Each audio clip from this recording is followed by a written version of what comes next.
Welcome to the pre-lecture for Class 21. Today we'll focus on how to carry out a local stability analysis. Let's go to the first slide. First, a brief review. We know what the equilibrium points of an ordinary differential equation system are. They are those points that make the derivatives vanish.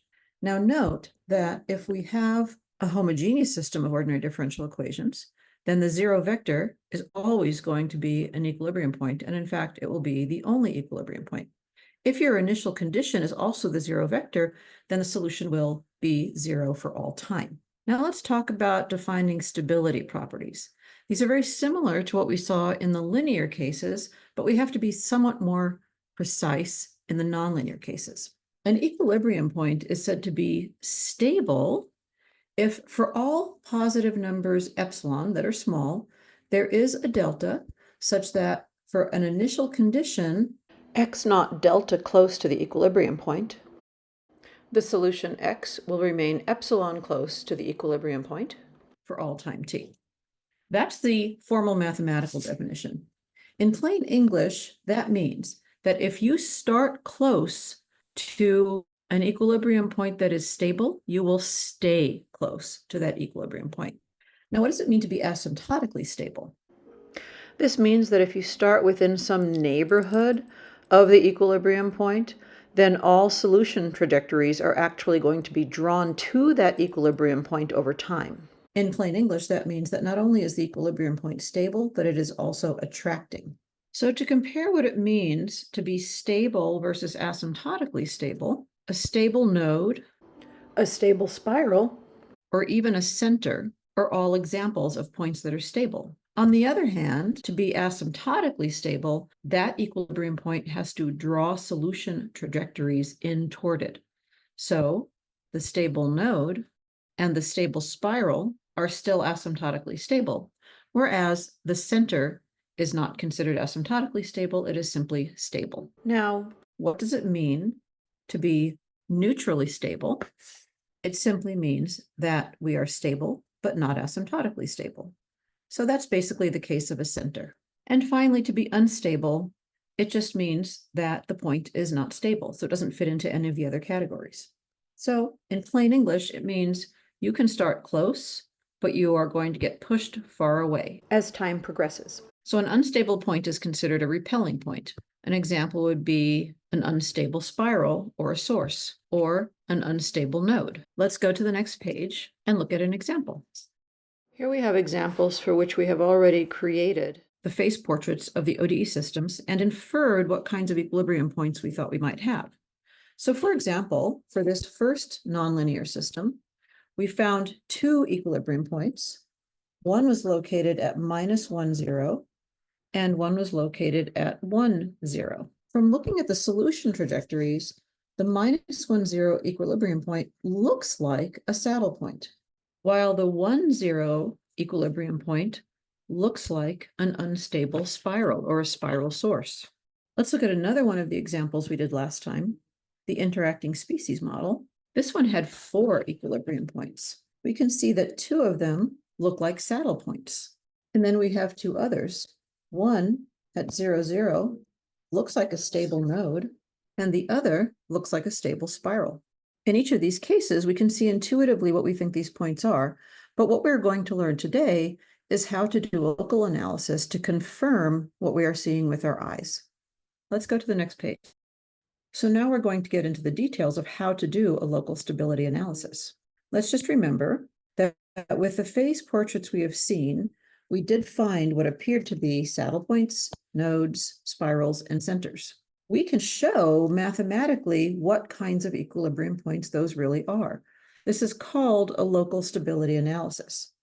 It gives us qualitative information about the behavior of the differential equation solution trajectories near the equilibrium point. The main idea behind this analysis is to use a higher dimensional Taylor series expansion to approximate any nonlinear differential equation system near its equilibrium point as a linear system.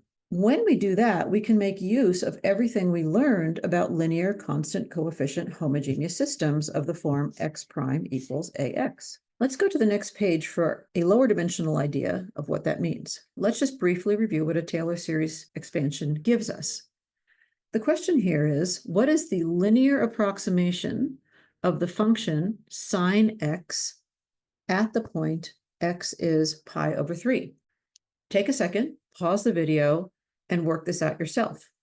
In addition, I've provided a plot here. Label the parts of this plot that highlight how the Taylor expansion can be an approximation to sine x. Okay, let's look at the Taylor expansion around x is pi over 3. If we take sine x near pi over 3, that is going to be approximated by sine pi over 3 plus cosine, first derivative, evaluated at pi over 3 times x minus pi over 3. And that's the first linear term. We'll stop there since we're just looking at an approximation. And when we plug in those values, that gives us root 3 over 2 plus 1/2 x minus pi over 3. Now let's label the relevant parts of this plot. Of course, we have the x-axis and the y-axis. The blue curve is our sine x curve, and the orange dotted line is the linear approximation to sine x near pi over 3. So it is the line root 3 over 2 plus 1/2 x minus pi over 3. Now let's look at what's happening near pi over 3. Not only does the line approximating sine x intersect with the plot of sine x itself, but near pi over 3, we can see that the straight line approximation to sine x is a pretty good approximation. In other words, as long as we don't move too far away from x equaling pi over 3, we can simply approximate sine x by using the straight line. Now let's go to the next page to extend this idea to higher dimensions. Here now is the process of carrying out a local analysis of an ODE system near an equilibrium point. Let's suppose we have an ODE system, x prime is some vector of values, f of x, and that there is an equilibrium point at the point labeled x sub eq. Now, by Taylor's approximation, we can expand the derivative of x prime, which is f of x, in the following way. We evaluate the vector function f at the equilibrium point x sub eq, and then we take the Jacobian matrix evaluated at the equilibrium point x sub eq times x minus x sub eq, and so forth. So this is the first order approximation. Notice a couple of things. By definition, f evaluated at the equilibrium point is going to have to be 0. So the first term we're left with is this Jacobian matrix term. The Jacobian matrix is simply a matrix of partial derivatives. Now, writing this in somewhat more familiar terms, let's define y to be the difference between x and its equilibrium point.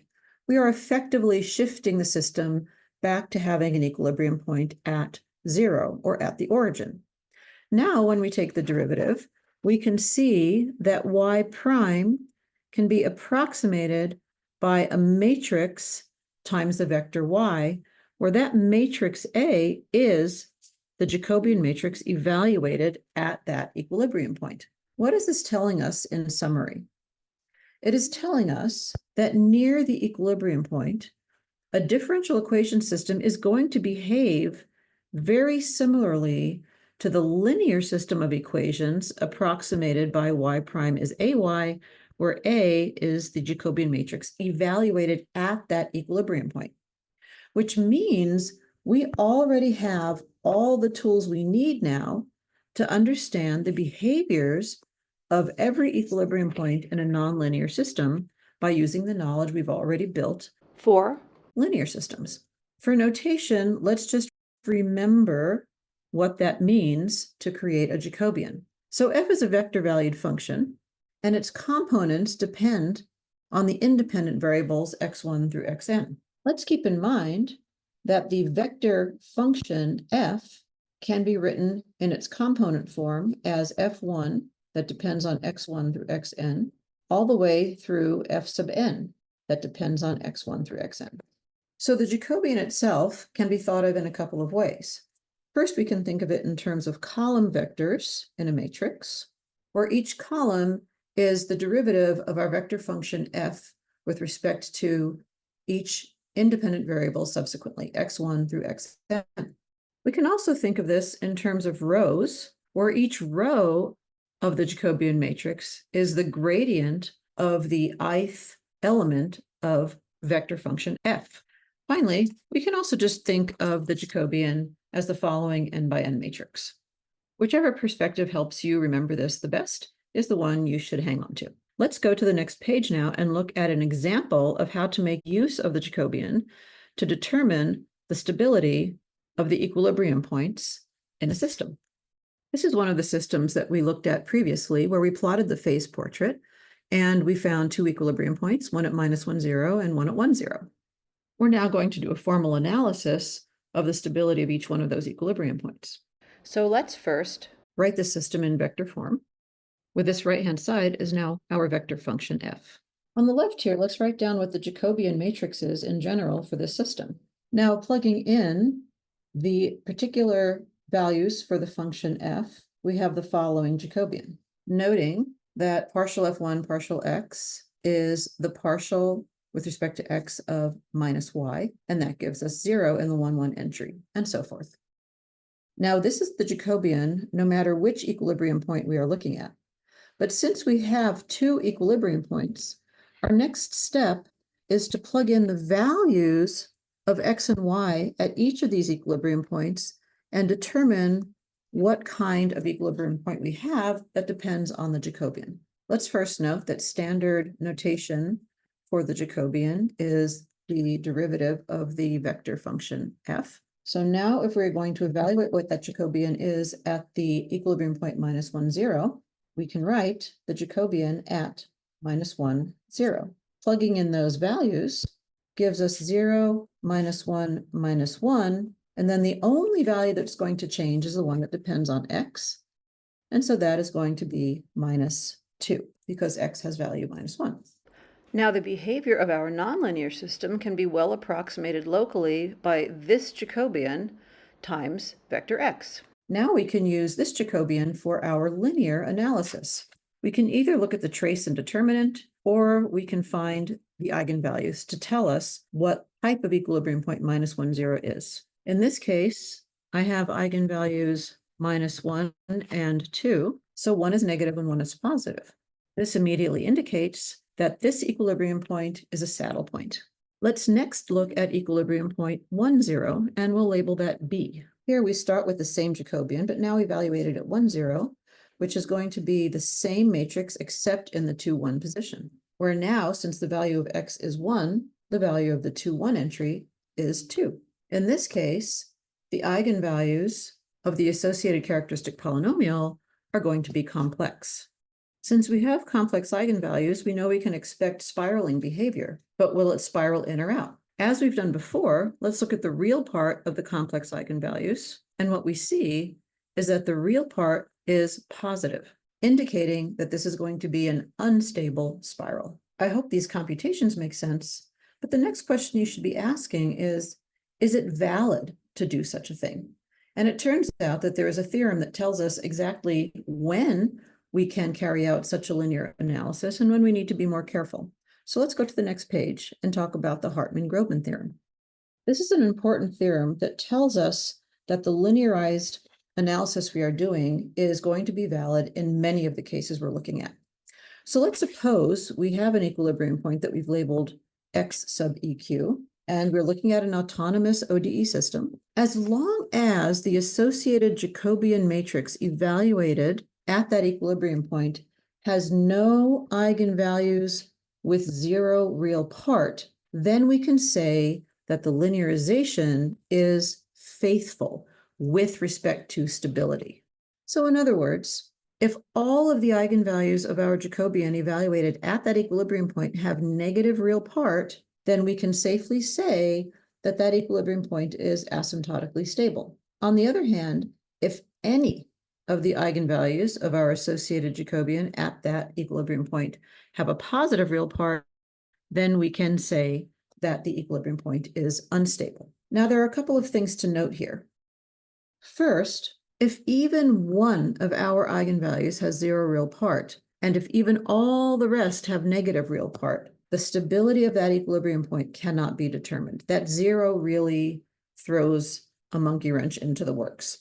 We cannot use local stability analysis alone. We have to do something else, which we will be talking about next week. So in order to have that stability, we need all the eigenvalues to have negative real parts. The other thing to note is that the linearized system, the one that comes from looking at the Jacobian at the equilibrium point, is going to have the same type of equilibrium point as the original nonlinear version, except when the linearized system has a zero eigenvalue or repeated eigenvalues. So again, unless we are running into that exceptional case with a zero eigenvalue or repeated eigenvalues, we can be confident that our linearized system is a good reflection of our nonlinear system. Many of you are probably asking yourselves, then what do we do in those cases? And that's what we're going to talk about next week when we deal with Lyapunov functions. Now, just so we understand this a little better, why does that zero real part make a difference? It's very related to the second derivative test from calculus and why that fails if the second derivative is zero. Think, for example, about the function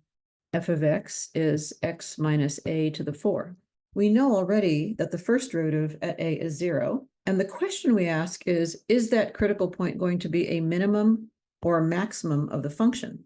The second derivative test is going to give us the answer to that. If the second derivative is positive at the point a, the function is concave up and we have a minimum.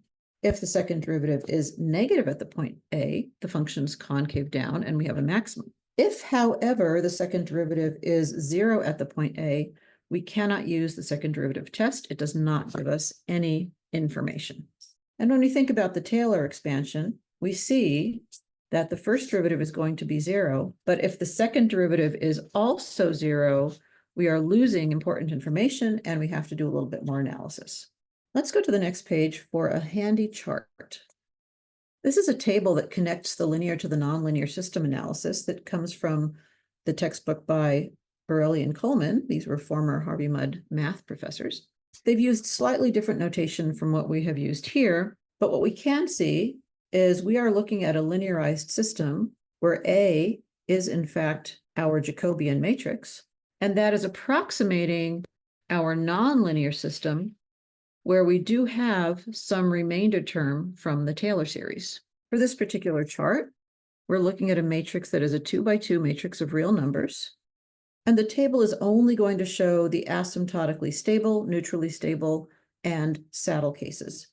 So they do point out that if you have a case where the real parts of both eigenvalues are positive, simply reverse the arrowheads and you can label the portraits as unstable. They also point out that the case where an eigenvalue is zero is not part of this table and has been left out because further analysis is required. As we look at this table, if our linearization tells us that the linear system is a stable spiral at the equilibrium point, then we can be sure that the nonlinear system was also a stable spiral near that equilibrium point. And you can go through this table and see how all of these things compare. So for example, if we look at the case of two negative real eigenvalues, we may have a star node or an improper node in the linearized case. And in the nonlinear case, that will have come from also star nodes or improper nodes, but there is a possibility that we also had a spiral. So we can see that there is a little bit of wiggle room. However, the stability characteristics still remain in both of these cases. One other exception that I will point out is if in our linearized case, we have what looks like a neutrally stable center, then it is possible that in the nonlinear case, we also had a neutrally stable center. But the catch is that we cannot necessarily be sure of either the orientation or whether that center, in fact, came from some kind of spiral. And here's the kicker, that spiral could also have been either stable or unstable. So in the case of a neutrally stable center, notice what's happening is we have zero real part to our complex eigenvalue. And that's why a little bit more analysis will be required. Again, this is something that we're going to talk about more next week. Finally, in the case of a saddle point, we can be assured that a saddle point in the linearized system is a saddle point in the nonlinear system. Okay, that is it for now. When we meet in class, we are going to get to practice doing some of this linearization local analysis on a couple of different systems. I'll see you there.